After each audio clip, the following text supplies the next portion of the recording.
Hello everyone. Before we start our lesson, I would like to tell you a short story. A man telephoned the airline office and asked, "How long does it take to fly to Boston?" And the clerk said, "Just a minute." "Thank you," the man said and hung up. Như vậy các em nghĩ là người đàn ông này trong câu chuyện này nghĩ là bay tới Boston mất bao lâu? Chỉ có 1 phút mà thôi. Nhưng đây có phải ý của cái người nhân viên ở đây không? Just a minute ở đây có nghĩa là đợi một chút để cho tôi kiểm tra lại để xem thời gian chính xác là bao lâu. Thế nhưng người đàn ông đã bộp chà bộp chộp cúp máy luôn. Đấy, cảm ơn. Thì cái tình huống này là cái tình huống rất là vui thôi, nhưng mà nó cũng thể hiện cái sự là misunderstanding in communication. Như vậy trong thực tế chúng ta có thể thấy là có rất là nhiều các cái tình huống mà giờ khóc giờ cười được gây ra bởi cái sự hiểu lầm trong cái việc giao tiếp giữa người với người. Đó, các em có bao giờ có gặp phải những cái tình huống tương tự như thế này không? Anyway, communication is also our topic today. Unit 4, Language and Communication. Talking about communication, we have 3 types. First one, verbal communication. Cái loại hình đầu tiên của giao tiếp chính là verbal communication. Nó là cái gì? The use of words in delivering the intended message. Đấy. Chính xác chúng ta hiểu là chúng ta sử dụng ngôn ngữ để giao tiếp với nhau. Loại hình số 2, non-verbal communication. Nó là cái gì? Communicating by sending and receiving wordless messages. For example, using body gestures. Sử dụng ngôn ngữ cơ thể để truyền tải thông tin mà mình muốn truyền đạt tới cho người nghe. Visual communication. Đây là cái loại hình cuối cùng. Ví dụ người ta sử dụng các cái như là visual aids such as signs, drawing, graphic design, illustration, color and other electronic resources. Người ta sử dụng hình ảnh để minh họa, để truyền tải thông tin. Thông thường thì chúng ta sử dụng cách nào nhỉ? Kết hợp giữa verbal và non-verbal communication, đúng không? Và đôi khi chúng ta sử dụng cái cách số 3, nhưng thông thường nhất vẫn chính là 2 cái cách ở trên. Đó. Bây giờ cô mời các em cùng cô thử một cái trò chơi nho nhỏ, facial expression game. Là chúng ta hãy nhìn cô và hãy đoán xem là cái cảm xúc của cô là gì. Guess my feelings. Cô sẽ cố gắng diễn thật là sâu để cho các em có thể đoán dễ hơn nhé. Okay. So now, the first one. Look at my face.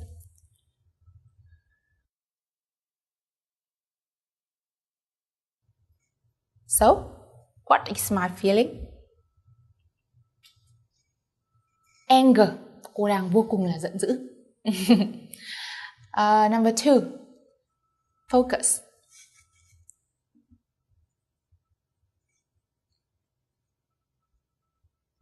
So, what is my feeling? Happiness. Cô đang rất là vui.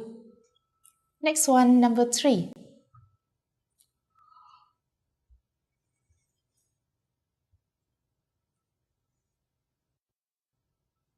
So, what is it? Surprise. Cô đang khá là ngạc nhiên. And number 4.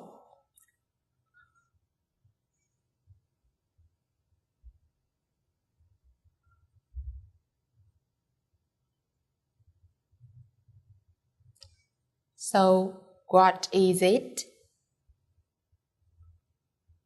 Disappointed. Cô đang rất thất vọng. And number 5.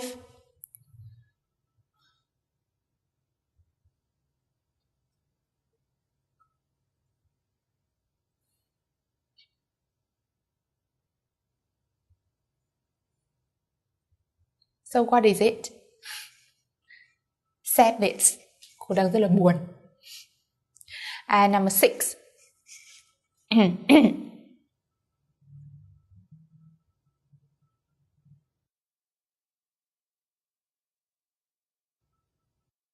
So, what is that? Serious. Cô đang vô cùng là nghiêm túc. Đấy. Như vậy các em thấy không? Là chỉ bằng cái ngôn ngữ cử chỉ và đây là cái biểu cảm khuôn mặt là mọi người có thể cảm nhận được cái thông điệp mà mình muốn truyền tải rồi. Chính vì như thế nên không nhất thiết là bao giờ chúng ta cũng phải sử dụng ngôn ngữ đâu. Có rất là nhiều cái cách khác nhau để có thể truyền tải thông tin cho người mà mình muốn nhắc tới.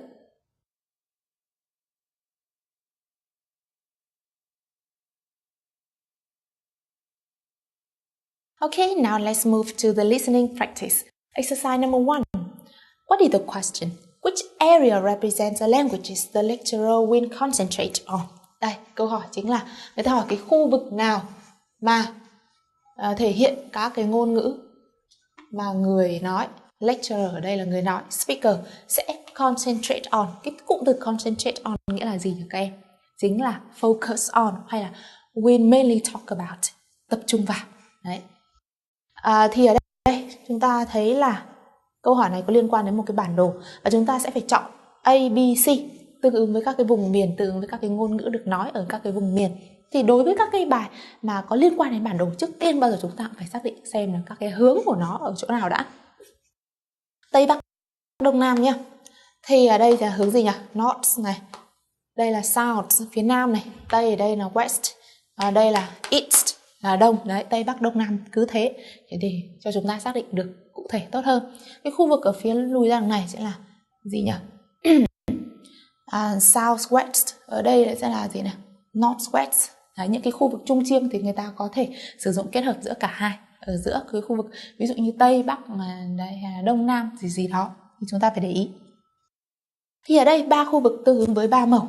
Nếu như là tập trung vào cái khu vực phần A thì chúng ta để ý nó là ở cái vùng gì nhỉ? Northern Ireland là 1 này và một phần của England này là 2. Đấy. Còn nếu như nó là B thì cái khu vực đây Ireland rất là lớn, Scotland một phần ở xứ Wales, còn C màu xanh lá cây là những phần còn lại. Đấy, thì chúng ta cần phải nghe xem là người ta nói như thế nào, xác định cho nó đúng. Okay, question 2. Which chart represents the number of speakers of Britain? Đấy, người ta hỏi là cái chart nào thể hiện cái số lượng người nói của Britain. Đấy. Thì ở đây native speakers và non-native speakers. Chúng ta so sánh giữa 3 cái chart để chúng ta chọn A, B và C. Đối với cái chart đầu tiên thì native speaker là nhiều hơn non-native speaker. Còn hai cái chart còn lại là B, C thì là nó ngược lại, là native speaker ít hơn. Đấy. Và chúng ta nhớ để ý ở đây có 3 cái mức. Đây là 100 million, 100 million này. 100,000, 200,000 và 300,000 để xem là có thể người ta nói là cái người bản xứ nhiều hơn người không có người không phải là bản xứ. Thế nhưng mà người ta còn nói đến cái con số chính xác, số lượng người nói nó là bao nhiêu. Đấy. Okay, number 3. Which chart represents the number of speakers of months? Tiếp tục, thay vì Britain lúc nãy thì bây giờ là months. Nhớ nhá. Ở đây chúng ta lại thấy so sánh giữa native speakers và non-native speaker. Tất cả đều là non-native speaker nhiều hơn. Thì bây giờ chúng ta phải xem là với cái mức là 1,000, 2,000 và 3,000, 3 cái mức này thì người ta nói con số chính xác, sự chênh lệch nhiều hơn là bao nhiêu. Đấy, tập trung nghe, chú ý để khoanh vào cho nó đúng câu trả lời. Now we move to questions from 4 to 10. Complete the table below. Như đây, chúng ta thấy đây nó chính là dạng table completion và giới hạn từ là no more than 3 words and or a number for each answer. Đối với cái dạng này thì chúng ta xem là có bao nhiêu cột, bao nhiêu hàng. How many columns? 1, 2, 3, 4, 5. And how many rows? Cornish, Manx, Breton. So 3 rows. Tập trung chủ yếu vào 3 cái vùng miền với tương ứng với 3 cái ngôn ngữ. Đấy.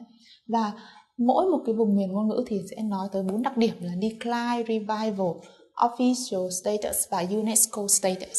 Đấy. Thì chúng ta xác định xem là các cái chỗ trống mà chúng ta cần điền trong cái bảng biểu này là gì. Đầu tiên, tương ứng là Cornish decline. Rapid decline since peak in. Thì ở đây chúng ta cần phải điền vào một cái loại hình đó chính là time, đúng không?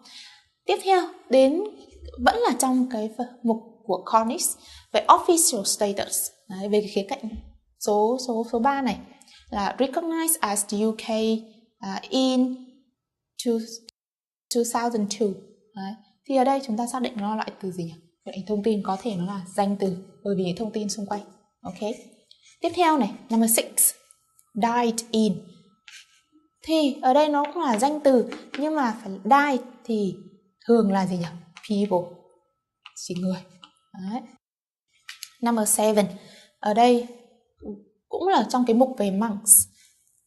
Cái loại hình thông tin thứ hai, revival, gióng xuống. Đầu tiên người ta nói là taught as a second language in schools. Đấy. Đến số 2, on island. Thì ở đây là cái gì đó on island. Thì thông thường ấy, chúng ta xác định nó là now hoặc là một cái, đây so sánh với cái ở dưới đây, radio broadcast in monks, thì có thể nó là now giống như thế này, hoặc có thể là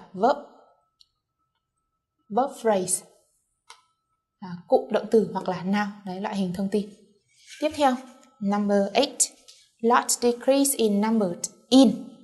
Vào cái khoảng thời gian như thế nào của thế kỷ 20, đây là time, đúng không? Hoặc có thể là vào nửa đầu hay nửa cuối thế kỷ 20 hoặc đầu hay cuối thế kỷ 20. Thế thì nó chủ yếu nói về thời gian. Tiếp theo, Breton ở cái mục official status lại có cái chỗ trống số 9. As official language due to French Constitution. Ở đây chúng ta thấy là recognize as. Thì ở đây cái gì đó cũng là as, động từ, và có lẽ nó là ở cái dạng phần thứ hai, P2. Đấy, tương ứng ba cái cột này. And number 10 thì ở đây chúng ta thấy là UNESCO status. Ở đây critically endangered language revitalized, critically endangered. Ở đây nhá, thường là như này. Đấy, là các cái tính từ miêu tả, tính từ hoặc là cảm cụm danh từ thì chúng ta xác định có thể nó là tính từ, hoặc có thể nó là gì nữa nhỉ? Tính từ cộng thêm, có thể cộng thêm danh từ ở đằng sau, nhưng mà trường hợp này có thể ít xảy ra, chủ yếu là tính từ. Status của UNESCO chấp nhận nó là cái gì. Ok. Như vậy là chúng ta vừa mới phân tích từ câu hỏi số 1 đến số 10. Bây giờ mời các em cô nghe và cố gắng làm thật tốt bài tập này cho cô nhé. Unit 4. Listening Skills. Exercise 2.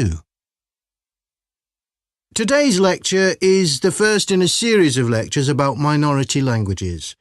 We are going to look at a number of languages from across the globe, but today I'm going to start closer to home with a look at some of the Celtic languages, which are mainly, but not exclusively, spoken in northwestern Europe. As you can see from the shaded areas of this map, apart from the clearly defined areas of Scotland, Ireland and Wales, where we have speakers of Scots Gaelic, Irish and Welsh respectively, there are further pockets of other minority Celtic languages in other parts of Europe. First, we have Cornish in the southwestern tip of England, Breton in the Brittany region in the northwest of France, and Manx, a language spoken exclusively by people in the Isle of Man, an island located in the Irish Sea off the northwest coast of England. It is these last three languages that my talk will focus on today. The current number of native speakers is difficult to estimate, but it's clear that Breton has somewhere in the region of 200,000, which is far more than both Cornish and Manx put together. Compare this to the tiny number of Cornish native speakers, 600 or so according to some estimates. These numbers are difficult to verify, but what we do know is that there are significantly more non-native speakers of all three languages, with Breton having as many as 300,000 able to speak or write it to some level. Cornish also has far more non-native speakers, around 3,000. That's 5 times as many as those who speak it as their first language. It is encouraging to see larger numbers of non-native speakers like this, but as you can see, numbers are still very small and a matter of concern. It's a similar story with Manx, with around 2,000 speaking it as a second language, a far healthier figure than the number of native speakers, which could be as few as 100. Unit 4. Listening Skills. Exercise 4. So, let's take a closer look at these three languages. All three have declined to different extents over the centuries for various social, geographical and political reasons, which we'll cover in more detail in the next lecture. What I'd like to discuss briefly now are the attempts to revive all three of these languages from, in the case of Cornish and Manx, almost complete extinction. At its peak, Cornish had about 39,000 speakers. That was way back in the 13th century, and by the mid-16th century, the language was in rapid decline. It was still used in some Western communities until the late 1700s, and there are records of it having been used in some Cornish families as late as the 19th century. The revival process started in the early 20th century, with Cornish literature being published and music and even film being revived. A very tiny minority of Cornish children are currently being brought up bilingual, and the language is taught in some schools. It was officially recognised as a UK minority language in 2002, and this led to some standardisation of the various written forms, which had caused a number of disputes since the revival began. In 2010, Cornish speakers welcomed the reclassification of their language by UNESCO from an extinct language to a revitalised but critically endangered one. Manx holds a similar UNESCO status.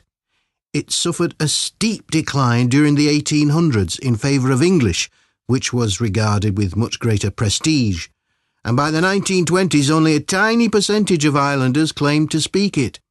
It was finally considered extinct in 1974, when its last native speaker died.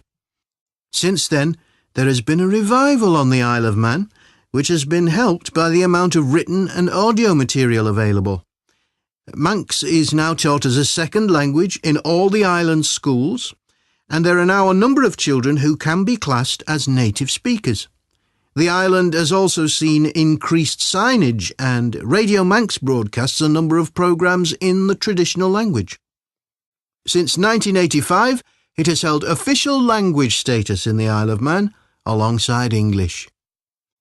Breton, meanwhile, suffered a similar severe decline in the second half of the 20th century, and by the first decade of the 21st century, numbers of native speakers had reduced to around a fifth of the 1 million speakers there were in 1950, and most of these were over the age of 60. In recent years, though, the number of children attending Breton language schools, where children receive all instruction in Breton up to the age of 7, has increased. Breton also has a number of publications and many translations, including the comic series Asterix. Despite quite a strong and growing body of literature and media, and a comparatively large number of speakers, Breton is not recognised as an official language in France. This is due to an article in the French Constitution, which states that only French can be officially recognised. Despite the efforts of autonomists and organisations like the Breton Language Agency, which was set up in 1999 to promote the language, Breton remains a vulnerable language and is officially classified by UNESCO as severely endangered. Now, let's move on to look at some of the features of each language. If you look at the grammar in each... Okay, now let's check the answer with me. Number 1, C. Chúng ta chọn C, màu xanh này. Bởi vì sao? Nhân vật nói là First we have Cornish in the southwestern tip of England. Đây, southwestern tip of England chính là khu vực này này. Đấy. Breton in the Brittany region in the northwest of France. And đây, chính là khu vực này.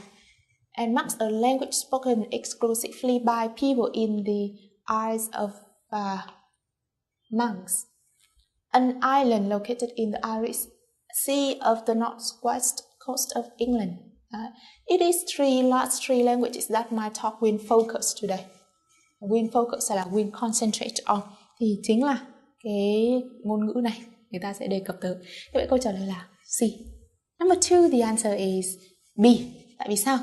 The current number of native speakers is difficult to estimate, but it's clear that Britain has somewhere in the region of 200,000. Đây, Britain.